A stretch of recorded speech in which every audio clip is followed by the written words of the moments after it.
दोस्तों, आज पेश है किस्मत का मारा।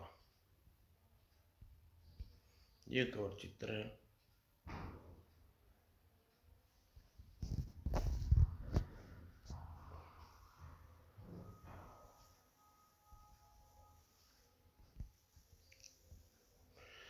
किसी नगर में सोनाराम और कोयलाराम नाम के दो जुड़वा भाई रहते थे। नाम की तरह दोनों के विचार मेल नहीं खाते थे। दोनों की शक्लें एक सी थी, अतः पहचानने के में अक्सर लोग धोखा खा जाते थे। सोनाराम अव्वल बेईमान पैतृक संपत्ति के भाई का बंटवारा करते समय उसने चालाकी से खेत का बड़ा हिस्सा स्वयं ले लिया और कोयलाराम को दे दिया जमीन का एक छोटा टुकड़ा। मगर कोयलाराम कड़ी मेहनत करता, अतः हर साल उसके खेत में सोना राम से दुगनी फसल होती। यह तो नाम का ही सोना, कोयला तो धरती के से उबल रहा है। कभी कभी ऐसा होता, कौन हमरा सवेरे सवेरे कौन हो जी, सुबह सुबह नींद हराम कर दी। घीसाराम भैया, तुमने धोखा नहीं है, मेरा नाम सोनाराम नहीं कोयलाराम है। सोनाराम हमारे सामने वाले मकान में रहता है। ठीक है, आइंदा ऐसी गलती भूल नहीं करूँगा। ओह माफ़ करना कोयलाराम जी, मुझसे भी गलती होगी। चलो जान बची। और घीसाराम कोयलाराम के यहाँ पहुँचे। एक माह होने पर आज तुमने 100 रुपये लिए बिना नहीं लौटूंगा। 100 रुपये? कहीं तुम नशा करके तो नहीं आए हो? 100 रुपये के लिए इतना बेईमान मत खराब करो सोनाराम। सारा काम जानता है, कभी नशा नहीं करता, हुक्का बीड़ी तक नहीं पीता। सोनाराम, यह मुझे सोनाराम कह रहा है, समझा? तुम्हें गलत फहमी हुई है घीसाराम जी, मैं कोयलाराम हूँ। सोनाराम सामने वाले मकान में रहता है। क्या? मगर वह तो कोयलाराम का घर है। नहीं, कोयलाराम मैं हूँ। मैं तुम अपने रुपये वहीं से जाकर प्राप्त करो। अजीब गोरख धंधा है, दोनों ही कोयलाराम है, फिर सोनाराम कौन है? जब दिन उस दिन तो वह वापस लौट गया, लेकिन अगले दिन सोनाराम के घर पहुंचा। अरे तुम फिर आ गए, एक बार कह दिया ना मेरा नाम सोनाराम है। जानता हूँ, इसलिए तुम्हारे पास आया हूँ। दरअसल मुझसे एक भूल हो गई। 100 रुपये तुम्हारी तरफ नहीं बल्कि 200 रुपये मेरी तरफ तुम्हारे निकलते हैं। माफ़ करना भाई, तुम्हें शायद याद न हो, मगर मेरे खाते में लिखा है कि बहुत पहले मैंने सोनाराम से 300 रुपये उधार दिए थे। 100 काटने के पश्चात शेष 200 बचे। आज लौटाने आया हूँ। तुम हो सोनाराम, हो ही हो ना? मगर अगर ऐसी बात है तुम्हें पहले बताना चाहिए था। ही मेरा नाम सोनाराम ही। लाओ 200 रुपये, अभी देता हूँ। शंभू, यही है सोनाराम, इसे मेरे 200 रुपये वसूलना तुम्हारा काम है। अब है, मैं तो चला। चल वे सीधा, तेरा 200 रुपये निकल हमारी हथेली पर रख, वरना हथेली पसली तोड़ कर तेरे हाथ में थमा देंगे, समझे?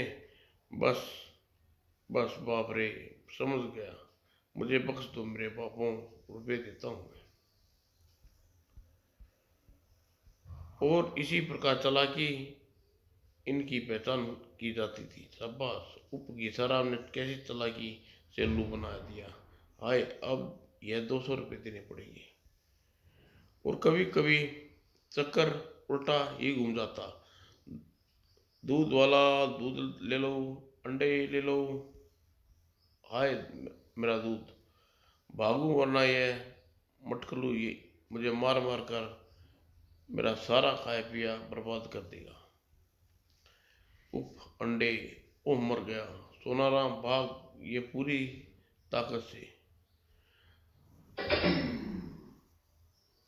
भाग ले बेटा, पूरी ताकत से, वरना पकड़ो पकड़ो पकड़ो पकड़ो। अरे अंडे, मेरे अंडे तोड़ डाले, अरे कोई पकड़ो इस अंधे को। अरे भैया सोनाराम, इतनी जल्दी किधर भाग रहे हो? आई आगे निकल गया, जवाब भी नहीं दिया।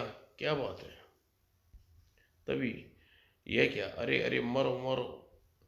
जब तक बेचारा कोयलाराम कुछ पूछता और कहता कि हाय, वो लोग उसकी मरम्मत के रुपये पैसे छीन कर जा चुके होते। इसी तरह दोनों के दिन बीत रहे थे। एक दिन जब कोयलाराम अपने खेत में हल चला रहा था, वो चमकीली वस्तु क्या है? यह तो कोई हीरा जान पड़ता है, इसे साफ करके देखो। हीरा? क्या बात है कोयले, इस हीरे तुम्हारे हाथ में कहाँ से? हीरा? मगर यह तुम कहाँ से मिला? यहीं खेत पे, जमीन से। जरूर खेत की मिट्टी में और भी बहुत सारे हीरे होंगे। अगर यह सभी कोयले के हाथ लग गए तो अमीर बन सकता है। बनने देर नहीं लगेगी। क्यों न अपने जमीन कोयले राम की जमीन से बदला कर लूं? इस प्रकार सारा खजाना मेरा होगा।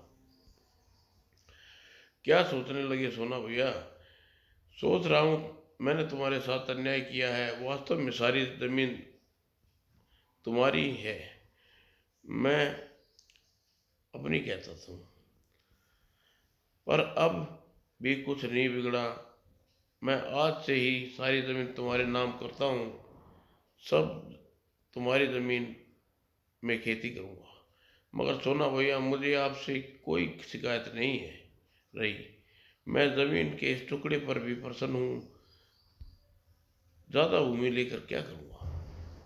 तुम मुझे शर्मिंदा कर रहे हो कोयला। आज से वही होगा जैसा मैंने कहा है। अगर तुम मेरी बात नहीं मानी तो ये जमीन छोड़कर कहीं और अन्य जगह चला जाऊंगा। भैया भैया, ऐसा मत कहो भैया, तुम्हारे बिना मेरा है ही कौन? और शायद इस हीरे ने भैया की नींद खराब कर दी है। तो फिर भी तुम्हें मेरी बात मंजूर है ना? अगर इसी तरह तुम्हें खुशी मिलती है तो यह भी मंजूर है। मगर इस हीरे का आप क्या करें? यह तुम्हारी जमीन पर निकला है, इसे तुम रखो। खेत में गड़ा बाकी खजाना मेरा होगा ही। और जमीन की अदला बदली के बाद सोनाराम बढ़ोत बेचैनी के साथ अपना खेत से हल चलाने लगा। यहाँ तक कि खेत में खाने पीने की सुध नहीं रही। न जाने सारा खजाना किस हिस्से में दबा पड़ा होगा। मुझे तीसरी आंखें तरसी जा रही हैं उसे देखने के लिए। जब जब रोज भोर होने से पूर्व सोनाराम खेत पहुंचता तो उसे हल चलाते लगता। न जाने मेरी किस्मत कब पलड़ा भारी होगा। वह आज कल तो भैया खूब मेहनत कर रहे हैं, मुझे भी पहले से दुगनी मेहनत करनी चाहिए। उधर सोनाराम परेशान, ऊपर सारा खेत खोद डाला।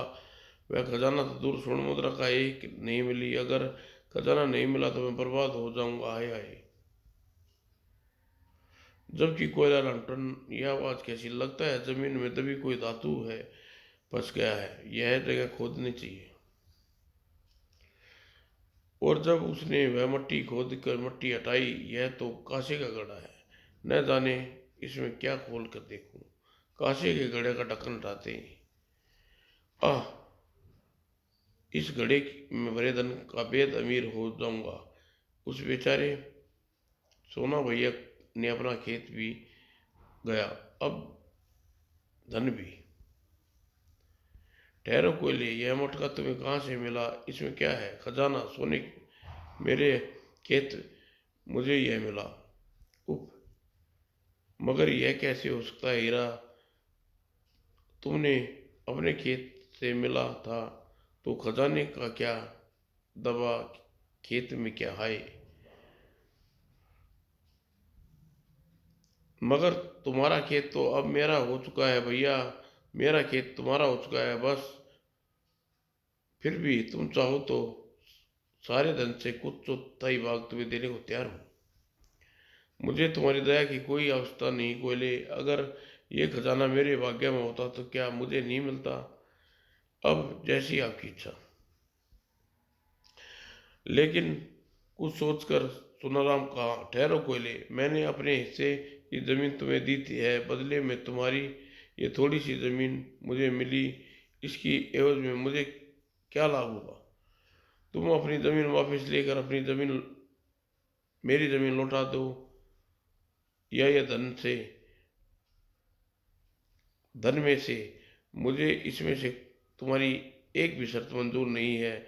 मैं जो चाहता हूँ वही देना होगा। मुझे कोई एतराज नहीं, कोई नहीं, तुम कहो।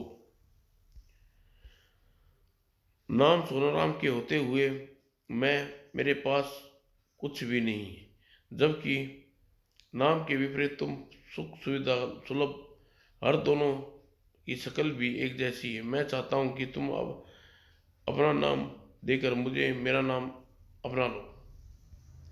यह सुनकर कोलाराम की हंसी आ गई। वह हंसते हुए बोला, हाँ, तुम कैसी बातें कर रहे हो सोना बलिया, कहीं नाम भी बदले जाए, बदलने से किसी का भाग्य बदलता है? तुम्हारा भाग्य प्रबल है ही है, तुम्हारा नाम रखकर मेरा भाग्य भी बदल जाएगा, ऐसा मेरा विश्वास है। ऐसा विश्वास है तो यह कोरी मूर्खता होगी, पर अगर तुम्हें ऐसा ही चाहते हो तो ठीक है, तुम्हें तुम्हारा यह प्रस्ताव भी मंजूर है। फिर आज से तुम्हारा नाम सोनाराम और मैं कोयलाराम हुआ। मेरा सब कुछ तुम्हारा तथा तुम्हारा सब कुछ मेरा मंजूर।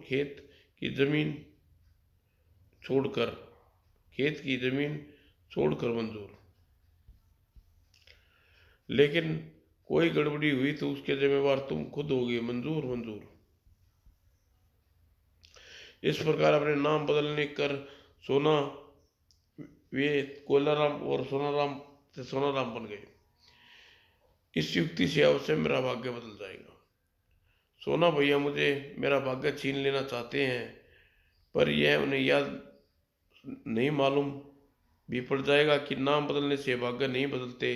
भाग्य बदलने के लिए व्यक्ति के लगन एवं कठोर परिश्रम से। इसी प्रकार कुछ दिन और बीत गए। एक दिन, सोना भैया, कुछ अच्छे किस्म के बीज खरीदने शहर जा रहा हूँ, मेरे घर व खेत का ध्यान रखना। इतनी जल्दी भूल गए सोना राम, तुम मुझे कोयला राम कहकर पुकारा हो। ओ याद, हाँ याद आ गया, चलता हूँ। जाओ सोना भैया, घर खेत की फिक्र मत करो। इस बार कोयला ने छोटे से खेत में हुई अच्छी फसल का लाभ उसे नहीं बल्कि मुझे मिलेगा, और मेरे विशाल खेत तो नाम मात्र फसल ही होगी, जिसे घाटा कोलाराम को उठाना होगा, भले ही वह अच्छे बीज खेत में बो दे। उस दिन शाम के समय, कोई है भीतर? दरवाजा खोल लो। इस वक्त कौन आ गया है? जैसे ही सोनाराम ने दरवाजा खोला, तुम्हारा नाम कोयलाराम है, राजा सिपाही, कहो क्या काम है मुझसे? तुम्हें महाराज ने तलब किया है, इसी वक्त तुम्हारे साथ चलना होगा। मगर मैं महाराज, मुझे न चीज है के काम, यह वही चलकर पता चल जाएगा, जल्दी ही करो, देर हो रही है। अच्छा तुम ठहरो, मैं तैयार होकर आता हूँ। नैन आने में महाराज ने मुझे क्या बुलाया है? कहीं कोलाराम के खेत में हर साल अच्छी फसल होने का कोई इनाम तो नहीं मिलने वाला था? चलो, शायद मेरी किस्मत का दरवाजा अब खुलने जा रहा है। राजा के सिपाहियों ने महाराज के सम्मुख किया। प्रणाम महाराज। हूँ तो तुम हो कोलाराम? जी महाराज, लेकिन आपने अचानक ही मुझे नाचिज को क्यों याद किया? यह तुम्हारे यह तुम्हें हमारे मंत्री जी बताएंगे। मंत्री जी, कोलाराम हर साल तुम्हारे छोटे से खेत में सबसे अच्छी फसल उगती है, क्या तुम इस बात से सहमत हो? मेरा सपना सही साबित होने वाला जा रहा है। हे, यह तो आपका तथा महाराज का बड़प्पन है कि आप ऐसा सोचते हैं। इसका मतलब इससे कोई दो राय नहीं है, इस साल भी फसल अच्छी और ज़्यादा हुई है। जी जी जी। और और हर साल की तरह तुमने इस साल भी में लगन लगान का ध्यान क्यों नहीं रख दिया? जवाब दो। लगान? कैसा लगान महाराज? गुस्ताख, तुम्हारी इतनी जरूरत, एक तो लगान नहीं भरते, ऊपर से पूछते हो कैसा लगान? मुझे कुछ नहीं मालूम महाराज, मैंने तो लगान भरा है था अपना। और तुमने लगान भरा था तो क्या मैं झूठ बोल रहा हूँ? राज्य के बही खाते झूठ बोल रहे हैं जिसमें तुम्हारा दूसरा लगान भरे जाने का कहीं कोई सबूत नहीं है। मैं सच कह रहा हूँ महाराज, मैंने लगान भर दिया था, वह कोलाराम ने नहीं भरा हुआ। तो क्या तुम कोलाराम नहीं हो? यह मैं क्या कह गया, अब क्या करना होगा? ओ महाराज, नहीं महाराज, कोलाराम हूँ, मैं स्वीकार करता हूँ। वो मुझे इसकी नीयत पर शुरू से ही शक हो रहा था महाराज। हर बार अपनी अच्छी फसल ने कोलाराम के दिमाग में कीचड़ भर दिया है, और अब ये खुद भी कोलाराम ही मानने से इनकार कर रहा है। ऐसे झूठे मक्कार फरेबी आदमी को कड़ी से कड़ी सजा मिलनी चाहिए ताकि इसे व्यक्ति को इसकी नसीहत मिले। कोलाराम, तुमने लगान न भरने का कसूर किया है, झूठ बोलकर दूसरा, फिर खुद को कोलाराम मानने से इनकार करके तीसरा बड़ा जुर्म करके तुमने हमारी आंखों में धूल झोंकने की चेष्टा की। अगर तुम्हें सफाई में कुछ कहना है, मैं केवल इतना कहना चाहता हूँ महाराज, मैंने सभी जो स्वीकार करना चाहता हूँ, सारे लगान के साथ जुर्माना भरने के लिए तैयार हूँ। मुझे छोड़ दीजिए महाराज। वो कोलाराम, तुम्हारा पहला अपराध है तथा माफ किया जाता है। साथ में यह भी आदेश दिया जाता है कि 7 दिन के अंदर भीतर भीतर सारा लगान तथा जुर्माना राजकोष में जमा करा दिया जाए, अन्यथा कड़ा दंड दिया जाएगा। महाराज का अपना फैसला सुना दिया। मुझे स्वीकार है महाराज। राजा ने उचित न्याय राजा के उचित न्याय के पश्चात उसे छोड़ दिया। ये भगवान, यह सब कैसा न्याय है? क्या नाम बदलने से मेरी किस्मत भी कोयले के तरह राख हो गई? यह सारा लगान भरना ही होगा। यह शुक्र है कि कोलाराम शहर गया हुआ, वरना मेरा इतना मजाक उठता। पर मैं हार नहीं मानूंगा। आजों के लिए मैं सिर दे दिया तो मुसल से क्या डरना। अगले दिन कोलाराम भी शहर से लौट आया। कहो सोना, कोयले की किस्मत पलटी या खाया नहीं, इस कम वक्त के कर्मों का फल मुझे भुगतना पड़ रहा है। सब काम समय के साथ होते हैं, पूरे होते हैं। तुम्हें खजाना कौन खजाना कौन सा पैदा होते ही मिल गया था? यह देख कोलाराम सोनाराम से कहा, देखो सोना भैया, जब भी समय है मान जाओ और अपने खेत और मन लगाकर खेती करो, वरना कहीं तुम्हें पछताना न पड़े। चाहे कुछ हो जाए, अब मैं अपना नाम नहीं बदलूंगा, याद रखना मैं कोलाराम हूँ। अच्छा जी, जैसी तुम्हारी मर्जी।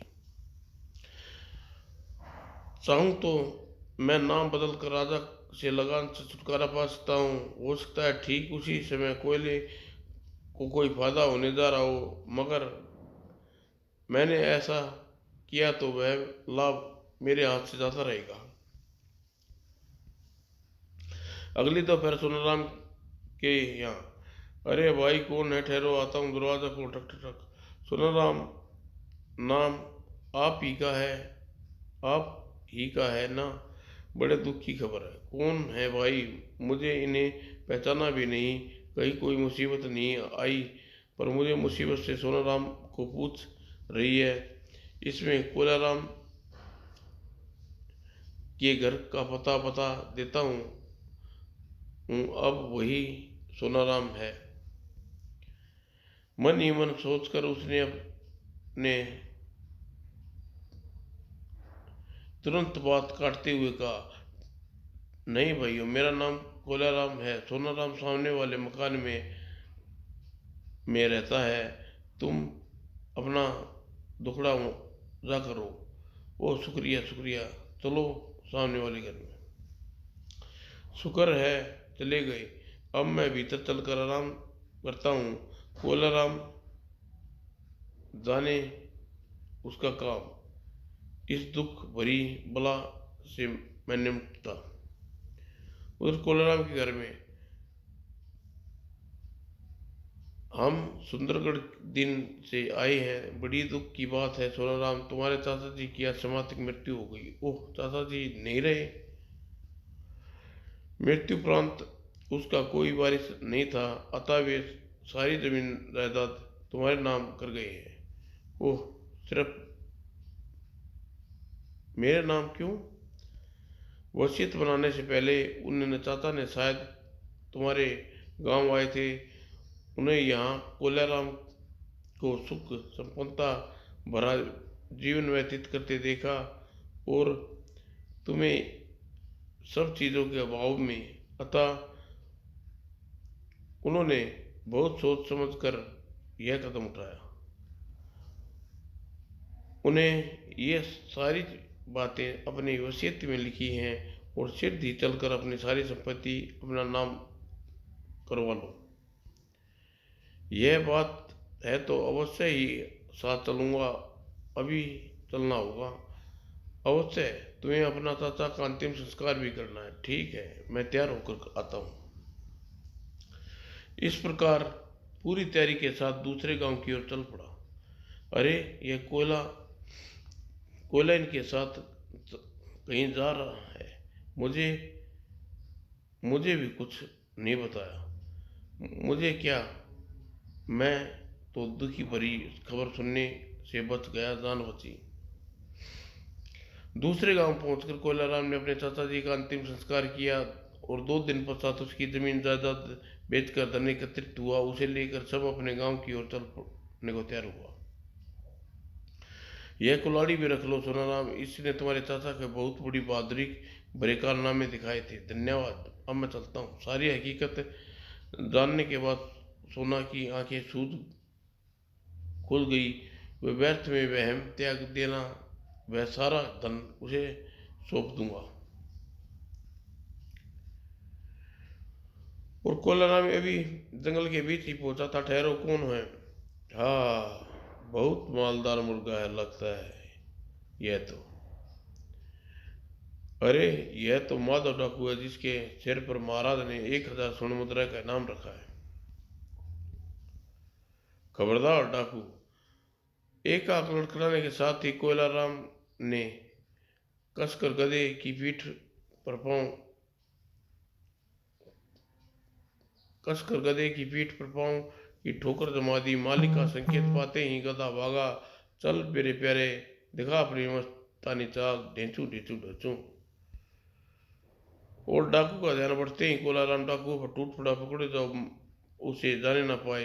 अभी मजा चकता हूँ, चक चक। और लड़ते लड़ते अचानक कोलाराम गिर पड़ा। कुलाड़ा उसके हाथ से छूट गया। अरे, यह क्या हुआ? मरते क्यों मारते हो भाई? मैं तो एक लाश हूँ। अब तुम बच नहीं सकते दोस्त, खत्म कर दो इसे। जैसे ही डाकू कोयले ने मुट्ठी में धूल आंखों में दे मारा, आह! और फिर मौका पाते ही, यह देखो सरदार माँ महोदय, अब तुम मरने के लिए तैयार हो जाओ। नहीं नहीं, बचकर भाग जाने में भलाई है। भागो! अरे ठहरो, भागता कहाँ है? इसका पीछा करके इसकी जगह मुझे गधे की सुध लेनी चाहिए।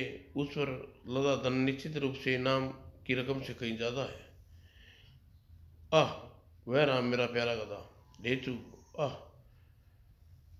उस गधे के पीछे भागे आए दोनों डाकू की पीठ पर धन उतारने का प्रयास किया। दौलती खाकर बेहाल हो गए।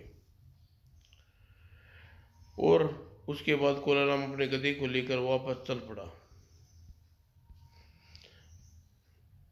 उधर सोनाराम जंग राजा से लगाम चुकाने उसी रास्ते से जंगल से जा रहा था जिधर से डाकू सरदार भाग कर निकला था। उसी क्षण, हे भगवान, यह इतनी जल्दी फिर यहाँ पहुंच गया, अब बचना मुश्किल है। और सोनाराम को कोलाराम समझते हुए डाकू ने तुरंत उसके कदमों पर गिर गया और भय से कांपते हुए गिड़गिड़ाया, मुझे बख्श दो, मैं तुम्हें माला माल कर दूंगा। तुम कौन हो भाई? मैंने तुम्हें पहचाना नहीं क्या? अवश्य यह धूर्त व्यक्ति कोई चालाकी खेल रहा है, मुझे सतर्क रहना होगा। चलो भाई, तो चलो भाई, मैं तुम्हें नहीं पहचानता। क्या सचमुच? एक बार कह दिया भागो यहाँ से। क्या सचमुच भाग जाऊं? अगर इस लाठी का स्वाद चखना है तो भले ही रुक जा। नहीं नहीं, चखना, मैं जा रहा हूँ, धन्यवाद। पता नहीं कहाँ से चली आते हूँ। शायद कोई ठग था जो मुझे जान पहचान बढ़ाकर मुझे ठगना चाहता था।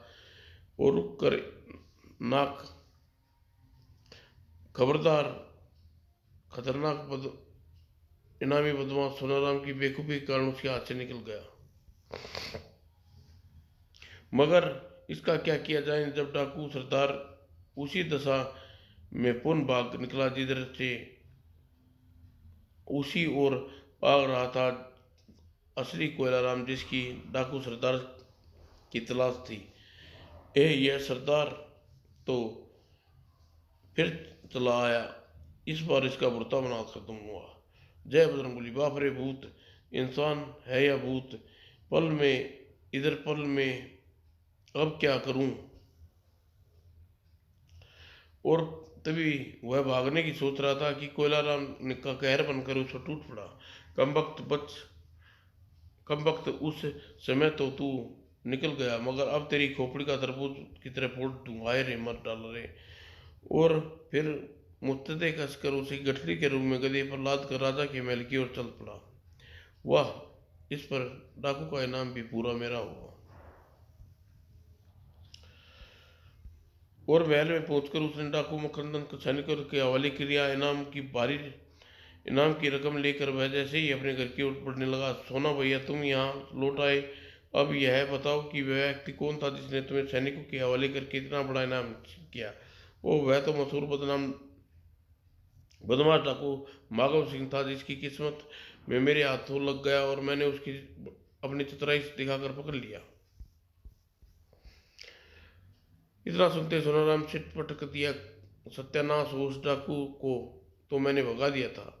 उफ, अगर समय तुम्हारा भी अकल से काम लेते तो डाकू के सिर पर लगे इनाम का हकदार तुम होते। अब क्या क्या हो सकता है? तभी सोना की नजर गधे की पीठ पर पड़ी। अरे भैया सोना, गधे की पीठ पर गठरी कैसी है, अभी बताता हूँ। और कोलाराम ने सारी कहानी सुनाई। सारी कहानी सुनते ही सोनाराम पुन सिर पकड़ कर रह गया। जब कोयलाराम ने अपना भाई को ने स्नेहपूर्वक बोला, अब भी समय है सोना भैया, मान जाओ। तुम देख लिया कि नाम बदलने से तुम्हारा कितना नुकसान हो रहा है। ठीक कहते हो भाई कोयले, आज से हम पहले की तरह रहेंगे। शायद किस्मत ही खराब है, तभी तभी तो मेरे बड़े खेत में भी तुम्हारे खेत की अपेक्षा आधी फसल होती है। तुम पूरी लगन एवं निष्ठा से खेती नहीं करते होगे। इस बार अच्छे बीज खेत में डालकर खूब मेहनत करो, फिर देखना धरती सोना उगलती है या नहीं। आज से तुम्हारा खेत में तुम्हारा हुआ। और फिर सोना नाम एक बार फिर बड़े खेत का मालिक बन गया। अगले दिन, सुनो, क्या तुम इस जमीन के मालिक हो? हाँ हाँ, कहिए क्या काम है मुझसे? महाराज के लिए एक आलीशान महल बनना चाहते हैं। इस जमीन पर महल बनेगा, उसके लिए तुम्हें खेत की जमीन का टुकड़ा भी आ जाता है। इस जमीन के बदले तुम्हें 5 गुना अधिक जमीन तथा उसकी उतनी ही दाम दिया जाएगा। बोलो मंजूर है? तुम्हारा हमें तुम्हारा उत्तर जानकर महाराज को सुनाना है। क्या हुआ? अगर महाराज के लिए महाराज महल बना रहे हैं तो मुझे अपनी जमीन देकर गर्व महसूस करूंगा। महाराज से कहो कि मुझे प्रत्येक सत्य मंजूर है। बहुत अच्छा जी। और यह बात सुना कि कानों में पहुंची। उप राजा महल बना रहे, ये बात की बात क्यों न सूझी। जब जमीन मेरी थी तो 5 गुना जमीन मेरे हाथ से निकल गई। महामंत्री के प्रमुख राज्य का सभी कानून व्यवस्था को पश्चात 5 गुना अधिक जमीन और कागज तथा उतनी ही धनराशि कोलेराम को सौंप दी गई। वह महल का निर्माण का कार्य अतिशीघ्र आरंभ किया जाए जी। लेकिन इस बार सोनाराम की इच्छा की अग्नि बुरी तरह सुलग रहा था। कोलाराम से वेद जलन और महसूस होने लगी। परिणाम स्वरूप देख कोयले, तुम मुझे खेत के बीज अच्छे बोने बीजों की अच्छी पहचान नहीं आता है। मेरे लिए शहर जाकर बीज बो दो, ला दो। उसके इसमें पूछने की क्या बात है सोना भैया, मैं आज ही चला जाता हूँ और 2 दिन बाद लौटूंगा। सोनाराम ने एक चाल चली और शुरू से एक साजिश रची। और फिर अब इस सारी जमीन जायदाद का अकेला वारिस कहलाऊंगा। कोलाराम की अब गांव नहीं लौटने देंगे। उधर कोलाराम गांव की सीमा से निकला। पकड़ लो इसे, खत्म कर दो खतरा। कोलाराम खतरे को भापते ही मुकाबला करने लगा। ट्राक ट्राक और इसे संभलने का मौका न मिला। खत्म कर दो कम वक्त को। अरे यह तो मर गया प्रतीत होता है। और कोई आ रहा है, उधर भागो, जल्दी चलो, आओ। सोनाराम को बताकर इस बात की सूचना दो। सोनाराम को जो सूचना दी गई तो वाह, अपने तक ही सीमित रखना, कल अपना इनाम ले जाना, फिक्र ना करो सोनाराम, निश्चित रहो। और उसी दिन यह क्या सुन रहे हैं महामंत्री जी, कोयलाराम को 5 गुना जमीन तथा उतनी ही जमीन की धनराशि नहीं दी गई। यह झूठ बोलता है महाराज, इसे जमीन तथा धनराशि पहले ही दे दी। यह बात आपको कोई सबूत है? इस दस्तावेज के नीचे कोलाराम अंगूठे के निशान है महाराज, और इसे साफ साफ लिखा है कि जमीन की धनराशि कोलाराम को दी गई है। तुम्हें अपनी सफाई में कुछ कहना कोलाराम? महाराज यह कागज तो मैं देखना चाहता हूँ। अंगूठी का यह निशान जाली है महाराज, मेरे जैसे अंगूठी का निशान नहीं है। क्या मतलब? सोनाराम ने दूसरे कागज पर अपना अंगूठा निशान बनाया और राजा को दिखा दिया। यह निशान वास्तव में एक दूसरे से भिन्न है। माजरा क्या मंत्री जी? माजरा मेरी समझ में नहीं आ रहा महाराज, यह सब कैसा हो गया? मेरे साथ छल हो गया महाराज, मुझे न्याय दीजिए। हम आपको इस बात की उम्मीद न थी महामंत्री जी, मगर खामोश। कोलाराम की जमीन तथा सारी धनराशि के हमारे सामने अदा करो। जैसा जमीन और कागज तथा धनराशि को देकर सोनाराम प्रसन्नता से वहां से चला गया, परंतु महामंत्री चैन नहीं था। ऐसा कैसे हो सकता है? कोलाराम को जमीन और धन देकर झूठा देकर अंगूठे का निशान लिया था। इस समय रहस्य का गुप्त रूप से पता लगाना होगा। कोलाराम पर नजर रखूं, शायद कोई बात बन जाए। और उस रात महामंत्री के घर पर के पास छुपा खड़ा था। आधी रात को, हम अपना नाम लेने आए सोनाराम। हाँ हाँ, भीतर आओ। यह लोग कैसा इनाम लेने आए थे, मामला रहस्य में है। लेकिन जैसे ही लोग लठैत महामंत्री के सामने से गुजरे, जल्दी बताओ कैसा इनाम लेने कोलाराम के पास आए थे, अन्यथा तुम दोनों के सिर कलम कर दूंगा। महामंत्री जी, आप हमें वक्त दीजिए, हम सारी बात बता देंगे। वो यह सुनकर महामंत्री ने सारा किस्सा सुना दिया। भुट्टी तन गई। ओ, यह चक्कर है। चलो मुझे यह जगह दिखाओ जहां तुमने